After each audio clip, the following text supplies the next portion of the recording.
दोस्तों, वक्फ संशोधन बिल को लेकर अब महज कुछ घंटे बचे हैं। 2 अप्रैल 2025 लोकसभा में यह बिल पेश होने जा रहा है और देश की सियासत में हलचल मची हुई है। यह सिर्फ एक बिल नहीं बल्कि एनडीए की एकता और मोदी शाह की साख का इम्तिहान है। घड़ियां टिक टिक कर रही है और अगले कुछ घंटों में लोकसभा में ऐसा सियासी तूफान उठ सकता है जो सरकार को हिलाकर रख दे। अब हर किसी के मन में सवाल है कि आखिर क्या हो सकता है और यह बिल संसद में किस मोड़ पर पहुंचेगा। दोस्तों, सुबह से ही लोकसभा में हंगामे के आसार है। खबर पक्की है, अमित शाह ने कहा था हम इस सत्र में वक्फ बिल लाएंगे चाहे कुछ भी हो जाए। और अब तो वक्त आ गया, बिल को लेकर तैयारी पूरी है। लेकिन सवाल ये, क्या नीतीश कुमार, चंद्रबाबू नायडू, चिराग पासवान और जयंत चौधरी मोदी शाह के साथ कदम से कदम मिलाएंगे या फिर मुस्लिम संगठनों का दबाव और अपने अपने राज्यों की सियासी मजबूरियां उन्हें बगावत की राह पर ले जाएगी। सवाल तो यह भी है कि अगर ये लोग समर्थन देते हैं तो आखिर सियासत में धूल फांकेंगे। दोस्तों, एनडीए की एकता की परीक्षा की ये घड़ी होगी। लोकसभा में एनडीए के पास 293 सांसद हैं, जो बहुमत के 272 से 21 ज्यादा हैं। इसमें नीतीश की जेडीयू के 12, नायडू की टीडीपी के 16, चिराग की एलजेपी के 5 और जयंत की आरएलडी के 2 सांसद शामिल हैं। अगर ये 35 सांसद बिल के खिलाफ वोट करते हैं या वॉकआउट कर देते हैं तो एनडीए का आंकड़ा 258 पर सिमट सकता है, यानी बहुमत से नीचे। दोस्तों, सूत्रों की माने तो जेडीयू और टीडीपी के कुछ सांसद पहले ही बगावती तेवर दिखा चुके हैं। अगर इनमें से कोई भी पाला बदलता है तो बिल पास होना मुश्किल हो जाएगा। और वहीं कहा तो यह भी जा रहा है कि विपक्ष का जोरदार हंगामा होना तय है। कांग्रेस के पास 99 सांसद है, सपा के पास 37 सांसद है, डीएमके के पास 22 और एआईएमआईएम जैसे दल पहले से ही बिल के खिलाफ लामबंद है। दोस्तों, इंडिया ब्लॉक के पास कुल 233 सांसद है और वो लोकसभा में हंगामा मचाने को तैयार है। ओवैसी ने कहा है यह बिल पास हुआ तो नीतीश और नायडू को मुस्लिम विरोधी के तौर पर याद किया जाएगा। विपक्ष का प्लान है कि बिल पर चर्चा शुरू होते ही स्पीकर ओम बिरला से इसे स्थायी समिति के पास भेजने की मांग की जाए ताकि वोटिंग टल सके। वहीं नीतीश और नायडू का रुख क्या है, यह सवाल अभी बरकरार है।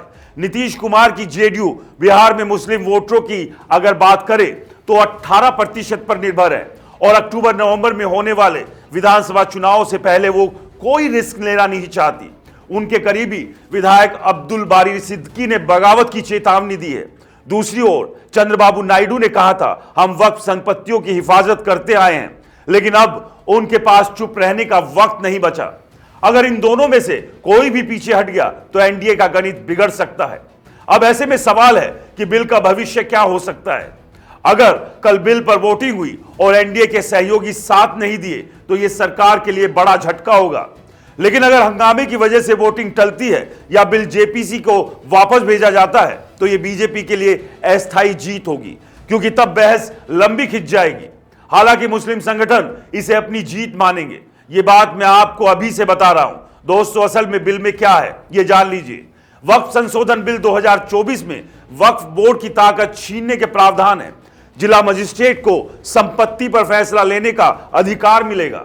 बोर्ड में गैर मुस्लिम सदस्य शामिल होंगे और सेक्शन 40 हटाकर बोर्ड का संपत्ति घोषित करने का अनियंत्रित हक खत्म होगा।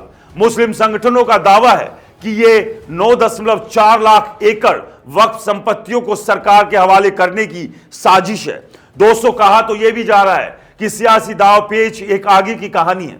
नीतीश की मजबूरी भी है। बिहार में लालू तेजस्वी मुस्लिम वोट साधने में जुटे हैं। अगर नीतीश बिल के साथ गए तो उनकी 18 साल की सत्ता खतरे में पड़ सकती है। वहीं नायडू का संकट भी गहरा है। आंध्र में मुस्लिम संगठनों ने खुली चुनौती दी है। नायडू की चुप्पी अब उन्हें भारी पड़ सकती है। इधर चिराग और जयंत की भी अलग कस्मकस है। इसके पास कम सांसद है लेकिन इनका रुख भी अहम होगा। दोनों अभी खामोश है पर दबाव बढ़ रहा है। लेकिन बड़ा सवाल बरकरार है, अगले कुछ घंटों में क्या होगा। फिलहाल दोस्तों, अगले कुछ घंटों में लोकसभा में हंगामा, वॉकआउट या फिर चौंकाने वाली वोटिंग कुछ भी हो सकता है। अगर नीतीश और नायडू ने बगावत की तो एनडीए टूट सकता है और सरकार अल्पमत में आ सकती है। लेकिन अगर वो साथ रहे तो विपक्ष का शोर बेकार हो जाएगा। एआईएमपीएलबी और मुस्लिम संगठनों की नजर भी टिकी है। क्योंकि यह बिल उनके लिए अस्तित्व की लड़ाई है। दोस्तों, यह सियासी महासंग्राम का आखिरी पड़ाव है। आप क्या सोचते हैं? क्या नीतीश नायडू मोदी के साथ रहेंगे या एनडीए में टूट होगी? क्या बिल पास होगा या टल जाएगा? अपनी राय हमें कमेंट्स कर जरूर बताएं और इस खबर पर नजर रखें, क्योंकि अब हर मिनट हर घंटा मायने रखता है। तो फिलहाल मुझे दीजिए इजाजत। नमस्कार।